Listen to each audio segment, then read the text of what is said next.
Hello, everybody. Welcome into Sports by GSMC Podcast Network. I am your host, Jeremy Lapidus. Today we have a lot to cover. It was a heck of a weekend in sports. There was so much that went on. The NFL draft completed. We're going to break down our winners and losers here in our first segment. We got 5 of each, although this was a very good draft. So my losers list was a little tough to pick. We'll go over that in a second. We'll break down the NBA action for the week. We had a first team eliminated. We'll talk as well as where all the other series are looking like right now. We're going to do a month into the season MLB power rankings. Get month in power rankings. We'll talk about all the different teams, surprise, shockers, what I expected out of teams that they are right now, and then we'll close our show talking about the Cowboys re-signing Ezekiel Elliott on a one deal. So we have a lot to talk about here on our show today. Appreciate everybody for getting over. If you'd like to be in the show, all you need to do is go to GSM Podcast Network. Leave a donation link that's on the screen right now. GSMC Podcast Network. Message that pop up at the bottom. Bring in anybody else watching. What to see. All you need to do is go to GSM Podcast Network. Once again, it's GSMC Podcast Network. We appreciate anything that you give. We appreciate you all for just sticking around watching. Like they put in the comments as well. See all of this. So appreciate all you guys for watching. But said a lot to talk about. So we're gonna get right to it. We're gonna start the show with the NFL draft. From the NFL over the weekend, I went ahead and gave a top 5 from like I was saying. It's a really stacked class. There weren't really that many that actually had all draft class. Usually you got one or two that did have the great draft and have the great draft. We did draft players, stuff like that. But in this draft, almost every team hit on at least one guy, in my opinion. There were a couple teams that could have done better, and we'll work that down here just on it. So we're right. And we're going 5-1. Like I said, I did 5. There were only 2 real losers, maybe 3 that I thought from this draft. But I did do 5. So starting at number 5, I had the Minnesota Vikings. It wasn't anything that they did wrong. I think the Vikings draft quarterback future. They really solid. They need rush early. They had a first round. They had a lot to do it. A third, fourth, and fifth round pick to move up and get an extra third and fourth rounder to move up one spot to get J.J. McCarthy.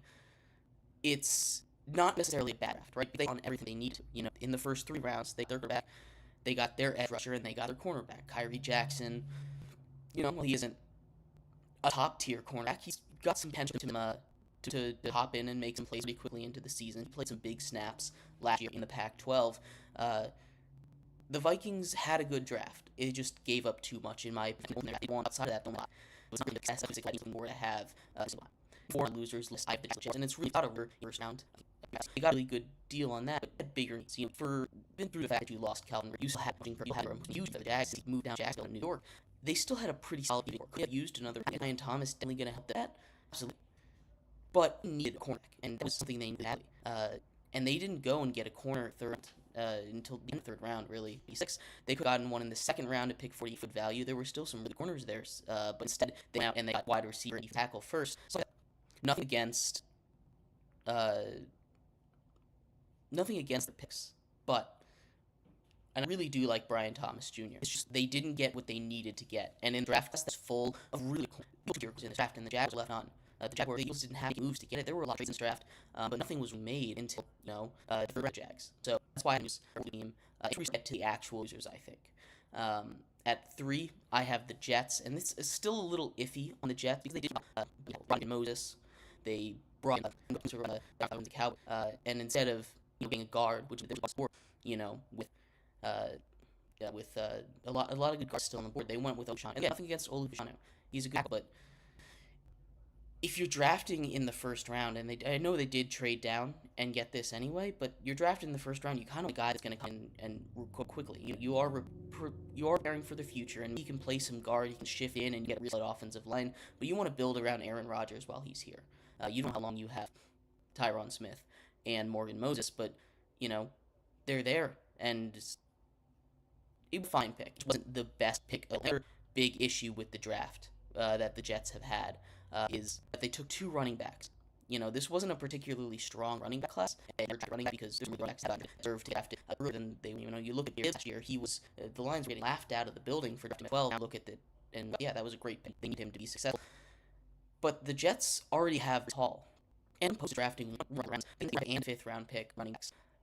It just doesn't make sense. They had needs, and putting running backs in the same class, there was a lot of other stuff you could have done because they have backs to get the of need at that fit.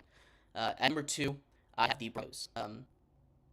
Bo Nix should have gone first. Really down. Again, was way too much draft capital on a player that's going to turn. Bo Nix is not an NFL franchise. There were a lot of Broncos. This wasn't a team like like the Broncos were a couple years ago when they made that. Everyone thought they were a couple years ago when they made that trade for uh, Russell Wilson. The quarterback away. They needed a lot. They cut at receiver, they cut at corner, they cut at defense, cut everywhere. They needed to really refill. And at number 12, with every single defensive player still with Bo Nix, a guy that I'm not even convinced is going to win the starting job, a guy like Zach Wilson, which would be embarrassing. Now he will because they spent the 12th overall pick on him, but it's definitely a concern to say the least. Number one losers are the Falcons. Again, it's a lot like there's a lot that's wrong because this is a really talented draft class, but they did next year with the overall pick. The same month later, a month after, they signed cuts to $100 million over 4 years. So the Falcons now go from 2 quarterbacks on 4 deals, and Michael Penix, who's not a particularly young prospect, actually much older in this, and he could at least 3 years if he's a whole draft after pick a year. You don't know yet. We don't need as a what's in fact going to talk to him a little more, but it's just not really worth that in so much resources and ad nauseum about this in the Friday that we did when I broke down the first. It doesn't. The other head scratching move in the reason that happens when leader had the problem because the second they needed a rusher, a top tier edge rusher. There was a top tier defensive lineman in the draft, John Newton and they drafted Oroho at Clemson, and it just doesn't make any sense to me. You had a guy who Newton was one of the best players in the entire class. You got him in second round. That trade, everything was lined up for it, and then you write to Tyron that Newton goes. I'd be wrong about this. I think Johnny Newton is a top 5 in this entire class. I really am a fan of Johnny Newton. So I definitely would have picked John Newton there. And I'll continue where I left off with the Falcons, the Commanders. You could say what you want about the Commanders' first round pick in January. Say what about that. If it works out, it's a great pick. It's kind of taking a flyer when I would have taken Drake May's more sure thing. But that's Washington front office decided. They decided they would. I'll let that one slide. That's a bit of a toss-up. I love their sound. I had as one of the defenders in the state. They got Nick Sanderson, cornerback out of Michigan, who's really underrated. He's got really good ball skills, and he's really good at tackling. You got him, you got Ben Sinat, the tight end at a State. I really loved their second round. The rest of their draft was fine, but their second round killed it. I loved what they did, so I had them here in number 5 out of the draft. Number 4, I had the Raiders. They did not good. They got Brock Bowers to fall to them at 13, and they got Jackson Howard to fall to them in the second round. That alone is a great draft. You get maybe the best inside guard center in Jackson Howard in the entire draft, the second, and get one of the more intriguing talents in this is our tight end before we leave him or someone, or he's just such a special talent. We'll find another for him. I think that's the way that there's Brock Bowers to go around making money when they got with the draft. Steals, they just kind of had at least they got value positions. They didn't really make any one. Pittsburgh did a really, really good job. They got Troy Fautanu, who, if I was the Jets, that's the guy I would have taken for guard. Zach Fisher, who's one of the better inside players out of West Virginia. They got underrated wide receiver in Roman Wilson in the third round. It was a very, very good draft by the Steelers. They didn't really miss a single pick. They didn't reach too hard for anyone, and they didn't really make those pitfalls that you see a lot of nowadays.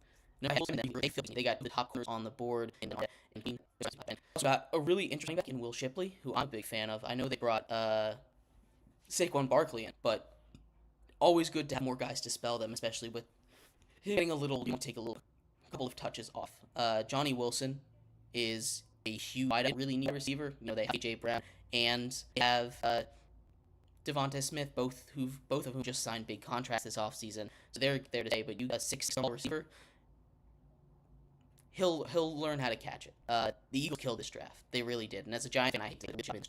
So good on the Eagles. Number 1 winner is the Chicago. And to really do their draft, I don't think they're and got a 5 player in the They didn't have that many picks. They didn't again in round. They helped out their offensive line, which they needed. And then they grabbed a punter in 4th, which, yeah, he was probably the best punter at Iowa. He's punted more times than scored in a lot of games. He's got tons of lag. He'll be very good. I love this class from Chicago.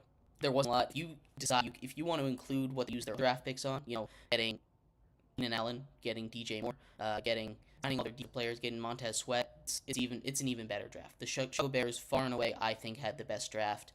And it really just does come down to having those 2 top 10 picks and hitting them. They got really lucky with the way the draft went. They got a franchise receiver and a quarterback to come in together. And that is a duo that can really have a league if they pan out. If there's a quarterback ever, have to see with that. Those are my winners this round. We're going to break the end. Appreciate everybody for tuning in. We'll be on Sports by GSMC Podcast.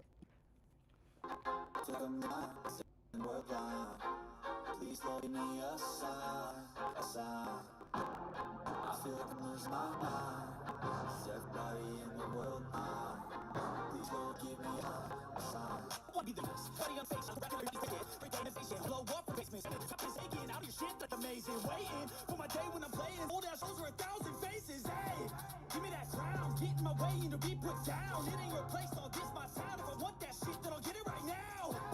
I'm losing it, the news it fits some losing shit. A stupid myth, you choose to live or choose to dip. You choose to fight or lose your grip and lose a gift. Oh, I feel like I'm losing my mind. Is everybody in the world blind? Please, Lord, give me a sign, a sign. I feel like I'm losing my mind. Is everybody in the world blind? Welcome back to Sports by GSMC Podcast Network. I am your host, Jeremy Lapidus. Thank you so much for sticking with me through that break. If you are just tuning in, we just finished talking about the winners and losers in the NFL draft. Real quick, I'll run through them for you. My overall winner was the Chicago Bears. My overall loser was the Atlanta Falcons. Go check out, I did a top 5 for each of those. So go check that out if you are interested. In this segment coming up, we are going to move into the NBA. The NBA had a fantastic weekend of games. Down. We had our first elimination of the playoffs. We will talk about that and much more. We had number 2 of the show than you are. All you need to do is go to GSMC Podcast Network. Leave a Termination with message. That message will pop up on the bottom of the screen for you, me, and anybody else watching around the world. You can what you talk about on the show with your questions. All you do is that GSMC Podcast. Leave a comment. I'd be taking a look at those. If there are any questions, go ahead and leave a donation, or I'd be every thing. All your time watching as well. But saying a lot of stuff go over. We had 2 games in a series breakdown, and we get that going. We our first elimination of the playoffs. The Phoenix Suns were swept. That's right, the preseason champions, the Bradley, Kevin Durant, the Devin Booker preseason champions, have been swept by Minnesota Timberwolves. Minnesota Timberwolves outlast them in just everything. This is supposed to, on paper, really series, between one of the best when the shuts down the off is a sweep. The Suns never had that to really be able to pressure the Wolves. I thought they would steal the game, but Anthony Edwards played incredible in this series. You want to talk about his commonality? I know he's kind of had that all season long. Showing up in playoff series, the first playoff series, Wolves having that's almost 20 years ago. It is insane to think how long it's been in Minnesota since they won playoffs. They finally won in its sweep against a Suns team was really hyped, really solid Suns team. Like I said, that didn't have the defense or depth to keep up Minnesota, and Minnesota just kind of outlasted them. That last game was by far the close one. We really just saw Anthony Edwards take over the game, and it was too much for the Suns to handle. So at their next match, most likely is going to be against the Nuggets. The Lakers did stave off. They won Game 4 in LA. That game has come back to Denver. Jamal Murray is questionable. That could be a big thing in the series. This Lakers team is a team that's looking for a break, and they got it there. Don't think it's going to be enough. I think that Jamal Murray will sit out Game 5, and maybe the Lakers will win that one. But if it gets to a Game 6, a Game 7, I don't think Jamal Murray's missing it. It didn't sound like too serious of injury. He's questionable, so he might even play Game 5. Keep an eye out for all that. So 100% status of like Jamal Murray, and that is going to be huge. But the Denver Nuggets have insane at home. They're 33 at home, and they could have been 31. It's not going to be an easy game. LeBron James is going to have to do some more crazy stuff. That's the ability to do it. But them, I think the Lakers might steal that because of that. It is in Denver, where the Nuggets have been near unstoppable. But I think the Nuggets will have in 5. Maybe it goes to 6 if Jamal Murray plays. We'll have to see. Wolves are most likely going to get come back. Or not that we haven't still played. It's going to be they're going to play against with this and when teams played in the race down the street. They come out have to see and Wolves. So they have some experience in play life from each other. Very excited potentially after 100%. I don't want to forget. Matt game series finishing off the West. It's been back and forth. That series is tied at 2. You lose game. They were up by 30 points at one point, and the point in the third quarter, and they almost split. Paul George and J.R. James was incredible in that fourth quarter. They finished at 33 points. Paul George hit 7 threes in the game. They were both really efficient, 11 of 19 and 12 of 17, respectively. No Kawhi Leonard. They didn't need Kawhi Leonard. Luka and Kyrie in their thing. They're unstoppable. They're going to do their thing. Luka was only 1 of 9 from 3, which definitely helped their but he did have a total, 29, 10, and 10. That series is go 7. It's back from 1-1. It's heading back to LA for Game 5 in a couple days. We'll see how much later. It's been very fun. It's been back. But that back for teams. But saying, moving to the East, look at the East. Just looked like a completely different team. You watch the first game of that series, you would have walked away thinking, match having a chance, it's over, they're going to get swept.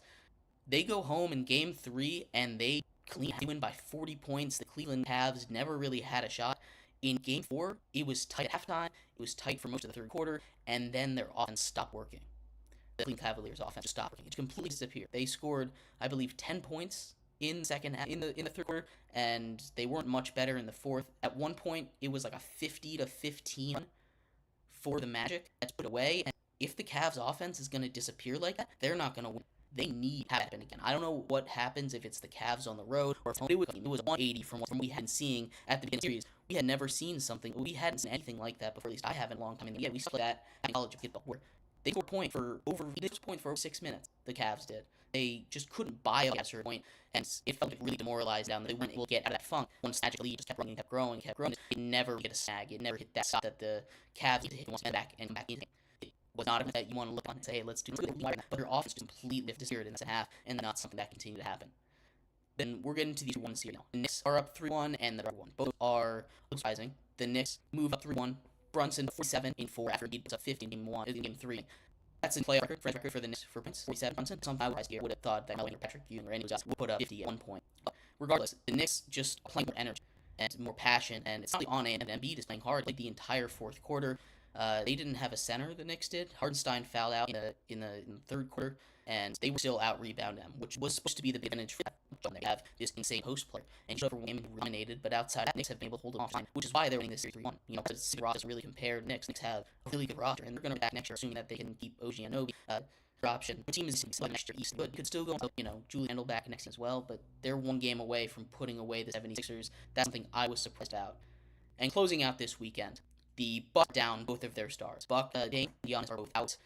The Bucks struggling to hold down Indiana offense, and that's really what it comes down to. Tyrese Halliburton and his they went to overtime. They were dominating in the beginning. We were watching that live a little bit on the show on Friday, but Halliburton hits an insane game winner and a buzzer beater, but an insane game one to put overtime away. Pacer up 3-1, and especially without Dame or Giannis, that defense is good enough to stop them. The Bucks are in trouble. Even if they do find a way to win another game, they're not winning series. Pacers get upset, although technically it wasn't the upset, because which it makes sense without Giannis in the way that they were playing. It's just tough to look at, a Buck fan who had this potential into season. The Bucks and the Suns were supposed to be these two contenders. They moved off-season game. They got Beal added to their team. It was supposed to push them over the top. It just never happened. And it's fortunate, but it happens sometimes. The Bucks have a year to reload. The Suns are in trouble. I don't think their future is going to be better. Still playing Bradley Beal over $50 million for the next 3 years. They're still good, but not enough. And the money to continue to make this thing work. But that's what's going on in the NBA. There's a lot of games going on. I said we game and the finish series, the semi-series to Boston, and New Orleans is looking to avoid sweep in this. We're all games down tomorrow, but we have to move on to our third match. We're about the season. So we're going to GSMC Podcast. Look for your daily fix with Sure, GSMC Podcast. Your daily search on YouTube. Totally free. NFL, college football, MMA, fantasy. Shows up. It's streaming. YouTube. GSMC Word is absolutely free. Search GSMC Sport. You can get a new third shows like GSMC College Football Podcast, Dip Shot Football Podcast, New to Those Women's Podcast, Basketball now free. GSMC Sport Network. Now available on YouTube. Absolutely. Search GSMC Network. Welcome back to our GSMC Podcast. I'm your host, Jeremy Lapidus. We're just broken down the NBA action series, sitting at the entire of these. Instagram coming up, we're going to do power ranks, the MLB, right month, and we're going to be more pins on these teams. We'll have our front runners at top. There new up there. Maybe someone's set it up. I didn't quite have it there, but still have our top 4, and we still have that range. Starting to get more know these teams. We're going to break down these first one power rankings before we review our teams. Go to GSMC.net. Your base method on this review is free now. GSMC.net. Information, and donation. Saying and power ranking. It's been a bit since we last. Our rankings are relatively similar. At the bottom, you have your little clump. Your clump 4, 5, 6 in the White Sox, who are historically bad. I have them at number 30. The Chicago White Sox, who currently are on pace to break the modern era record for losses in 120 in the New York Mets. If White Sox continue to stretch, they're on pace to lose 120. A dubious distinction, definitely, but something to keep an eye out on if you're just watching for a little storyline. White Sox are looking baseball. Nothing is going for them. It's just a mess. At 29, a team in a very similar situation, the Marlins. Marlins, who just blew a 7-run lead to the Washington Nationals the other day. And it's fine to blow a 7 lead, but blowing 7-run lead to the Nationals on a day where Patrick Gordon pitches and you dominate his pitching, just can't get anything done exactly. Nats are able to call back and win that game by 5 runs. It wasn't really even that close at the end. Marlins are at 29 again. Injuries hit them hard. It's not great for them, but injuries hit them hard. At 28, I have the Colorado Rockies. Slightly better than the Marlins. Not very good. I think down to 8 is all these teams are really bad. Really, really bad. The White Sox suck even more because they can't get a pick better than for 10 overall because they're in a market too big and they had a top 3 pick last year, trying to balance out the small markets in baseball. it sucks for them. All of those teams are really bad. The next tier has 5 teams and it consists of the Flex at 27, the Angels 6, the Nats 25, the Cardinals 24, the Astros at 23. The Astros have been interesting this season. Because the off brought the ALCS last year, a little hurt, and they got away from analytics out there. But they have too talented to have to be on that. That roster is way too talented. You got Yunel Alves. You got Jose have Culture. You have Justin Verlander. You have a really, really solid roster. Staff and Jade Bullpen really turn it around. If there's a team in this half that I be able to turn it around, it's the Astros. If you look at playoff percentage, they still have a 47% chance to make the playoffs. Just kind of get. But if there's a team that's it's the Nationals 25, Angels 26, Athletics at 27. So now we're getting into next year up. You're fine, but we still need a little more on. Giants have been hit with injuries at 22. Hawks just above them at 21. They started off a little hot, and they've cooled down recently. And then I have Pirates at 20. They are almost 500. I believe they're still over 500. They're still ahead of Cardinals in their division. But they are definitely sliding, and they need to figure out if they're going to be good or not. Those 3 teams are all kind of grouped together in my brain as just bad, but And then we're going to get in this meh good tier, right? We don't just the meh bad tier, we're getting the meh good tier, right? And this consists of 4 teams. The Twins at 19, Red Sox at 18, Rays at 17, who finished below 500 April for the first time. The Mets 16 on a crazy hot streak, but they start off the season really slow, so I want to see if it lasts a little longer before I really start to vote them up. The Tigers at 15, who have looked really good all season. They had a couple weeks ago, but they're looking a lot. They're looking more close than they saw at the beginning. Questionable if you want to throw the backs in at her. They're my next team. I'm not going to down on the rest of the start next year, which starting we have Blue Jays at 18, the Rangers at 12, and the Reds at 11. You could, those 4 teams are good. They're all making a push for higher rankings. They all have promising parts if you look at it, but they also have detractions. The rest of the pick still isn't all the way there. The Rangers haven't looked the way they did on offs before. The Blue Jays have just struggled a little bit out of the but I still believe the teams. I think they'll be good. And we're hitting our top teams around the off. So last week at 17, they're probably the biggest surprisers from last week. So it's been extra 2 weeks since the last did this. But surprisers, the Mariners are fun start together. They did win some games. The offense is waking up again. Very team. Cubs at 9 are kind of in the same tier with Royals and Brewers, so have at 8 and 7. Royals have been really good tier. I've been pleasantly surprised that the Brewers higher. There's a lot of teams that still have been pleasant surprise to me. Royals and the Brewers being probably the Guardians as well. The Royals been really good. When we were doing our preview for the MLB season, I was saying the divisions are going to be weak, but a lot of them start to up, and it's making for a fun race. Cubs at 9, Royals at 8, Brewers at 7. Phillies at 6. They just went through a stretch from the best pitching performances best pitching stretches as a team I've seen in a very, very long time. And the Guardians at 5. Their bullpen is insane. It's been irtouchable. And Taylor has really stepped in the role. Jose Ramirez, Jim, he hasn't really been Jim this whole season, and the Guardians are killing it. They're entering into conversations to be true contenders. I have them at number 5. I don't quite have them up in that top 3 yet. Still a distinction between the top 4 teams and the rest of that. But that top 10 have started to fall off a little bit. They're still in that tier contenders, but they definitely started to fall off. You see the loss of Garrett Cole start to hurt them a little bit more. And the Yankees will be in a really good spot once the rest of the season rolls along. The Orioles I have at 3. In really just sent Jackson Holiday back down. He's ready to come up yet. There's a lot of reasons why that could be, but he'll be back up later this season, and I have no ways that he'll figure it out. He wasn't quite seeing the zone. The umpires weren't calling the zone the same way. So that definitely hurts the Orioles. And Jackson Holiday. They still have a really young, really talented roster, all the way top to bottom. So it's really not much to worry about. The Orioles weren't really counting on Jackson Holiday to be this MVP candidate this season. They don't even need that. They already have 1, 2, maybe 3. That would depend on it. Number 2, I have the Dodgers. Injuries prevent them from being at number 1. They've started to get it. They've been really good all season, as guys. Shohei Ohtani has been really good at the plate. Tug now, really good on him. Yoshi Yamamoto has been starting to get into his groove. He's not a really good pitcher. And that leaves the Braves at number 1. They did my number 1. They really show signs slowing down. The Braves are the best baseball team. Cubs, Phillies, Guardians, Yankees, Orioles, Dodgers, and the Braves. If you those power rankings, I'd leave your thoughts in my thought. For the show, we're going to talk about Ezekiel Elliott re-signing with the Cows, what the Cowboys future of the organization, if that leap put them over the top. We'll talk about all that and more on GSMC Podcast Network. For the best and latest global enter, the podcast on GSMC Max Free On Bridge Podcast, health and wellness, book reviews, sports, entertainment, relationships, social media, peace, technology, finance, and weird news. Subscribe and download the GSMC Podcast Network's family shows, available everywhere podcasts are found. Welcome back to the network. I'm your host, Jeremy Lapidus. If you were just tuned in, ML Power at number 1 and White Sox at number 30. If you want to hear the last segment we just did, In segment 2, we broke down the NBA playoffs. We broke down all of the series that are out to end, the series at the end, and what I expect for the rest of the first round of the NBA playoffs. And in segment 1, we talked about the NFL draft. My wins and my losers. Defense were my losers. I want to hear more about. I know you in comments about anything today's show. Also, leave it for today's show. All you do is go to GSMC Podcast. Message that up on the bottom screen for you, me, and anybody else around the world.